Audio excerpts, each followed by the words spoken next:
എല്ലാവർക്കും വിനീത നമസ്കാരം. ശ്രീമദ് ഭാഗവതം ദശമസ്കന്ധം അധ്യായം 37 ഇന്ന് ആരംഭിക്കുന്നു. ഈ അധ്യായത്തിലെ കേശി എന്നുപേരായിട്ടുള്ള അസുരനെ കംസൻ ശ്രീകൃഷ്ണനെ വധിക്കാനായിട്ട് വൃന്ദാവനത്തിലേക്ക് പറഞ്ഞു വിടുകയാണ്. കുതിരയുടെ രൂപമുള്ള കേശി ആ കുളമ്പ് കൊണ്ട് ഭൂമി ഇങ്ങനെ ചവിട്ടിപ്പിളർന്നും സടകളാൽ മഴക്കാറുകളെയൊക്കെ തട്ടി മാറ്റിയും കൊണ്ട് അങ്ങനെയാണ് വൃന്ദാവനത്തിലെത്തിയത്. അതിഭീകരൻ. വായു വിളർന്ന് കണ്ണുരുട്ടി വിളിച്ചു വരുന്ന കേശിയെ കണ്ട് എല്ലാവരും പേടിച്ച് ഓടി. ഭഗവാൻ അവന്റെ മുമ്പിലെത്തി.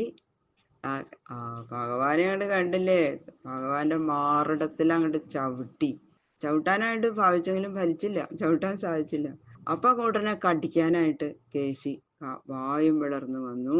ഭഗവാൻ തന്റെ തൃക്കൈ അവന്റെ വായിലേക്ക് അങ്ങോട്ട് വായലിന്റെ ഉള്ളിലേക്ക് അങ്ങോട്ട് ചേർത്ത് വെച്ചു. അങ്ങനെ അപ്പൊ കയ്യിൽ കടിച്ചു.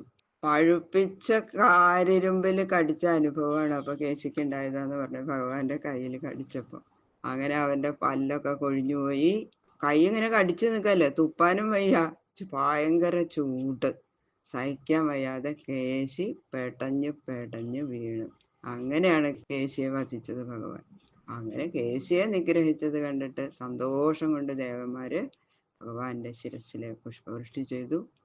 അതിനുശേഷമാണ് ഇതാ നാരദ മഹർഷി വൃന്ദാവനത്തിൽ വരികയാണ്. ഏകാന്തമായിട്ടൊരു സ്ഥലത്ത് ഭഗവാൻ നാരദന് ദർശനം കൊടുത്തു. ഭഗവാന് മനസ്സിലായി ഇതിനാ നാരദന്റെ വരവെന്ന്. നാരദ മഹർഷി പറയണു, ലോക നന്മയ്ക്കായി ദുഷ്ടനിഗ്രഹം ചെയ്തുകൊണ്ടിരിക്കുന്ന ശ്രീകൃഷ്ണ ഭഗവാനെ സ്തുതിച്ച് പ്രാർത്ഥിക്കുകയാണ്. അല്ലയോ ദേവദേവ, ശ്രീവാസുദേവനായ അവിടുന്ന് എത്രയോ ദുഷ്ടന്മാരെ നിഗ്രഹിച്ചു. ഭൂമിക്ക് ഭാരമായി തീർന്ന എല്ലാ ദുഷ്ടന്മാരെയും അവിടുന്ന് നിഗ്രഹിച്ച് ധർമ്മത്തെ പാലിക്കണേ. അതിനായിട്ട് അവിടുന്ന് മധുരയ്ക്ക് എഴുന്നള്ളണം. ഇനി ഇവിടുത്തെ ബാലലീലകളൊക്കെ മതിയാക്കി മധുരയ്ക്ക് എഴുന്നള്ളണം എന്ന് പറയുകയാണ്. അക്രൂരൻ അടുത്ത ദിവസം തേരും കൊണ്ടുവരും. ആ തേരില് അവിടുന്ന് മധുരയിലേക്ക് വരണം. കുവലയാപീഠത്തെയും ചാണൂര മുഷ്ടികന്മാരെയും പിന്നെ കൂട്ടുകാരോടുകൂടിയ കംസനെയും അങ്ങ് നിഗ്രഹിക്കണം. മുചുകുന്ദന്റെ നേത്രാഗ്നിയിലെ യവനനെ നശിപ്പിച്ച് മുചുകുന്ദനെ അനുഗ്രഹിക്കണം. ജരാസന്ധനോട് പടവെട്ടി പരാജയപ്പെടുത്തി ദ്വാരകാപുരി പണിയിപ്പിച്ച് അവിടെ താമസാക്കണം. അനേകം വിവാഹങ്ങൾ കഴിച്ച് പൗത്രന്മാരാൽ വംശം വർദ്ധിപ്പിക്കണം. ശംഖാസുരൻ, മുരകൻ, നരകൻ തുടങ്ങിയ ദുഷ്ടന്മാരെ നിഗ്രഹിച്ച് ഭൂഭാരഹരണം നടത്തണം. അങ്ങനെ ഭാരതയുദ്ധത്താൽ ഭൂഭാരഹരണം നിർവഹിക്കണം എന്ന് പറയുന്നു.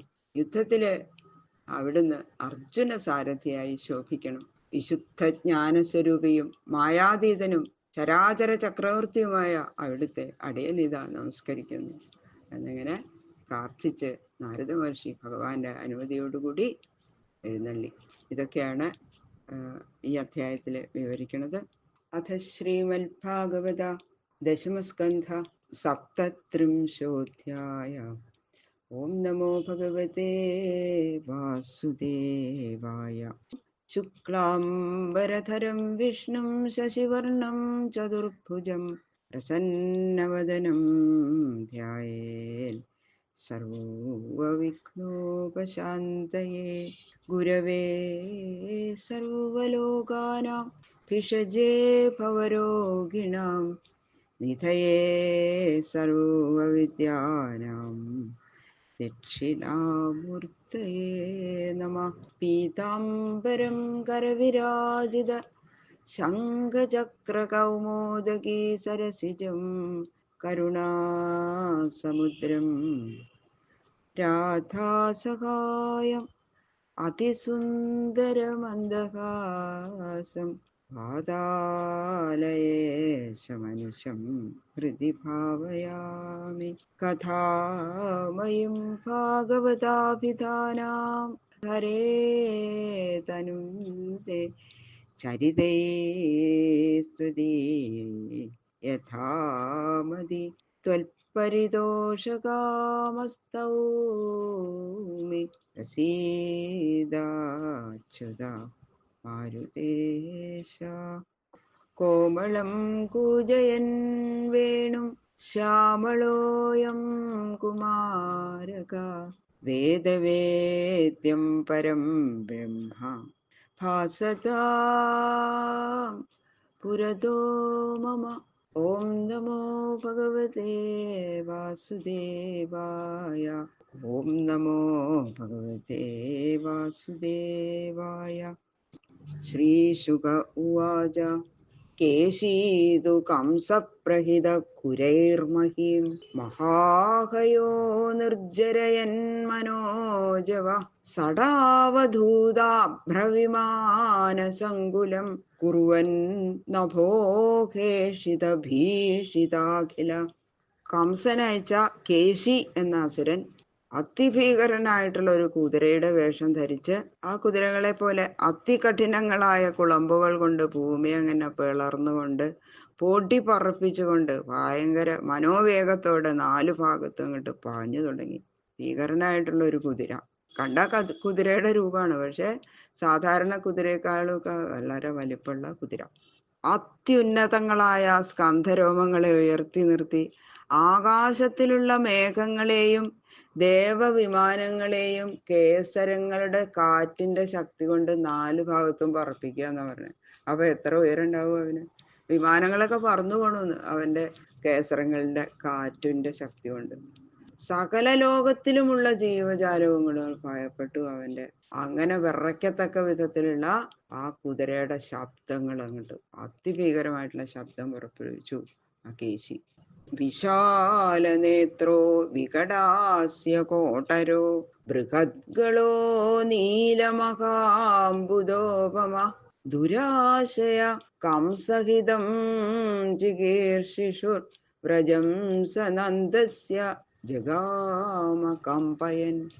കണ്ണുകള് ഭയങ്കര തുറച്ച വലിയ ചുവന്ന കണ്ണുകള്, വായ അങ്ങനെ വളരെ വിസ്തൃതമായ വായ, കഴുത്ത് വളരെ നീണ്ട കഴുത്ത്, എന്നാ നല്ല തടിച്ച കഴുത്തും ആണ്.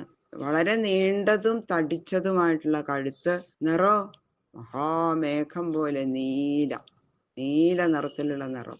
അങ്ങനെ കുതിരയുടെ വേഷം ധരിച്ച കേശി കംസന്റെ ഇഷ്ടാനുസരണം രാമകൃഷ്ണന്മാരെ വധിക്കാൻ ആഗ്രഹിച്ചിട്ട് സകല ജനങ്ങളെയും വിറപ്പിച്ചുകൊണ്ട് നന്ദന്റെ ഗോകുലത്തിലേക്ക് അങ്ങോട്ട് പ്രവേശിച്ചു. തം ത്രാസയന്തം ഭഗവാൻ സ്വഗോകുലം ദദ്ധേഷിതേർവാലവിഘൂർണിതാംബുദം ആത്മാനമാജോ മൃഗയന്തമഗ്രണീ ഉപാഹ്വയൽസ വെനദൻ മൃഗേന്ദ്രവൽ. അങ്ങനെ അതികഠിനങ്ങളായ ആ കുതിരയുടെ ശബ്ദം പുറപ്പെടുവിച്ചുകൊണ്ട് ഗോകുല നിവാസികളെ മുഴുവൻ ഭയപ്പെടുത്തിയും അവന്റെ വാലിന്റെ രോമങ്ങളിൽ നിന്ന് പുറപ്പെട്ടിരിക്കുന്ന കാറ്റുകൊണ്ട് മേഘത്തെ 4 ഭാഗത്തും പറപ്പിച്ചും യുദ്ധത്തിനായിട്ട് ആ കൃഷ്ണനെതിരുകയും ചെയ്യുന്ന ആ അസുരന്റെ മുൻഭാഗത്ത് വന്നു നിന്നു ഭഗവാൻ. മനസ്സിലായി ഇവനെ തിരയാണെന്ന്. ഭഗവാൻ അങ്ങനെ ഒരു കൂസലും കൂടാതെ അവന്റെ മുമ്പിൽ വന്ന് അങ്ങോട്ട് നിന്നു. എന്നിട്ട് അങ്ങോട്ട് വിളിച്ചു, കൈകൊണ്ട് ഇങ്ങനെ ആഗ്യം കാണിച്ചു അങ്ങോട്ട് വരാൻ പറഞ്ഞിട്ട്. അവനാണ്ട് ദേഷ്യം വന്ന സിംഹം എന്ന പോലെ ഉച്ചത്തില്, സിംഹത്തിന്റെ അലർച്ച പോലെയാണ് അപ്പൊ കേശി അലറിയതെന്ന്.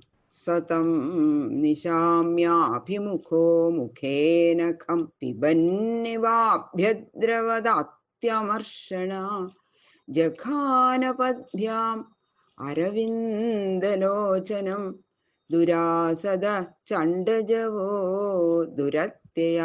മുൻഭാഗത്ത് ഭഗവാന് അങ്ങോട്ട് വന്ന് നിന്നില്ലേ, കണ്ട ഉടനെ ആകാശത്തെ വിഴുങ്ങാനാണോ എന്ന് തോന്നാറ്. അതുപോലെ വലിയ വായ അങ്ങോട്ട് പിളർന്ന് സഹിക്കാൻ വയ്യാത്ത കോപത്തെ പ്രകാശിപ്പിച്ചും കൊണ്ട് മറ്റാർക്കും അടുത്തെത്താൻ കൂടി സാധിക്കാത്ത വിധം വേഗത്തിലും ഊക്കോടെയും കൂടി ഓടി ഭഗവാന്റെ അടുത്തേക്ക് അങ്ങോട്ട് നേരിട്ട് ഇങ്ങോട്ട് വരികയാണ്. പിൻകാലുകൾ കൊണ്ട് ഭഗവാനെ അങ്ങോട്ട് ചവിട്ടി. അപ്പൊ എന്താ, കേശിയുടെ ആ ദൗഷ്യത്തിന്റെ പരമകാഷ അത്രയും ദേഷ്യപ്പെടുപ്പിക്കാൻ വേണ്ടിയിട്ടാണ് അരവിന്ദലോചനൻ. ആ അരവിന്ദലോചനനെ ചവിട്ടിയതും ആ കേശി. അപ്പൊ ശത്രു അടുത്ത് വന്നു. സന്തോഷായി, അവനെ ഇപ്പം വേഗം അടുത്ത് വന്നു, ഇനി വേഗം കൊല്ലാലോ എന്നുള്ള. അതുകൊണ്ടാണ് ആ ഭഗവാന്റെ സന്തോഷത്തെ സൂചിപ്പിക്കാനാണ് അരവിന്ദ വിലോചന. എന്ത് സുന്ദരനായിട്ടുള്ളതാണ് അല്ലെ നമ്മുടെ കണ്ണൻ. പുഞ്ചിരി തൂങ്ങിക്കൊണ്ട് കേശി ഇതുപോലെ മുക്കറിയിട്ടുകൊണ്ട് വന്ന ആ കേശിയെ അടുത്തു വന്നപ്പോ ഭഗവാൻ ഒന്നിങ്ങനെ സുന്ദരക്കുട്ടനെ നോക്കി. തത്വഞ്ചയിത്വാ തമധോക്ഷജോരുഷ പ്രഗൃഹ്യദോർഭ്യാം പരിവിധ്യ പാദയോ സാവജ്ഞമുത്സൃജ്യ ധനുശതാന്തരേ യഥോരകം താർക്ഷ്യസുതോ വ്യവസ്ഥിത. ചവിട്ടി കേശി ഭഗവാനെ, പക്ഷെ ചവിട്ട് ഭഗവാന്റെ ശരീരത്ത് കൊണ്ടോ ഇല്ല, അത് നിന്റെ അടുത്ത് തന്നെ ഇരിക്കട്ടെ എന്നുള്ള മട്ടില് ഭഗവാനെ പെട്ടെന്ന് അങ്ങോട്ട് ഒഴിഞ്ഞു. മാറി നിന്ന ഉടനെ തന്നെ ആ ചവിട്ടാനുയർത്തിയില്ല കാലുകളില് തന്റെ 2 കൈ കൊണ്ട് അങ്ങോട്ട് ഗരുഡൻ സർപ്പത്തെ എങ്ങനെ പിടിക്കണം അതുപോലെ പിടിച്ച് വട്ടത്തിൽ അങ്ങോട്ട് ചുറ്റി ഏറ്റവും ലഘുതയോടെ, ഒരു പമ്പരം കറക്കണ മാതിരി 100 വിൽപ്പാട് ദൂരെ ഒരൊറ്റ ഏറ് അവനെ കറക്കിയിട്ട്, എന്നിട്ടോ ഭഗവാന് തോന്നി ഒന്നും അറിഞ്ഞില്ല, ഞാനൊന്നും അറിഞ്ഞില്ലേ എന്നുള്ള മട്ടില് അതേ സ്ഥലത്ത് തന്നെ നിന്ന് നിൽപ്പുന്ന അനങ്ങിയിട്ടില്ല. അങ്ങനെ പിടിച്ചിട്ട് അവനെ അങ്ങനെ എറിഞ്ഞ് അവിടെ തന്നെ നിന്നു. അതാണ് ഭഗവാന്റെ ലീല. അവസാനത്തെ അസുരനാണ് വൃന്ദാവനത്തിലേക്ക് വരണം. ഇനി ഇതാ ഭഗവാന്റെ മധുരയിലേക്ക് എഴുന്നള്ളാറായി. ബാലലീലകളൊക്കെ അവസാനിച്ചു ഭഗവാന്റെ. അങ്ങനെ ബാക്കിയുള്ള ശ്ലോകങ്ങള് നാളെ നോക്കാം. സർവത്ര ഗോവിന്ദ നാമ സങ്കീർത്തനം ഗോവിന്ദ ഗോവിന്ദ.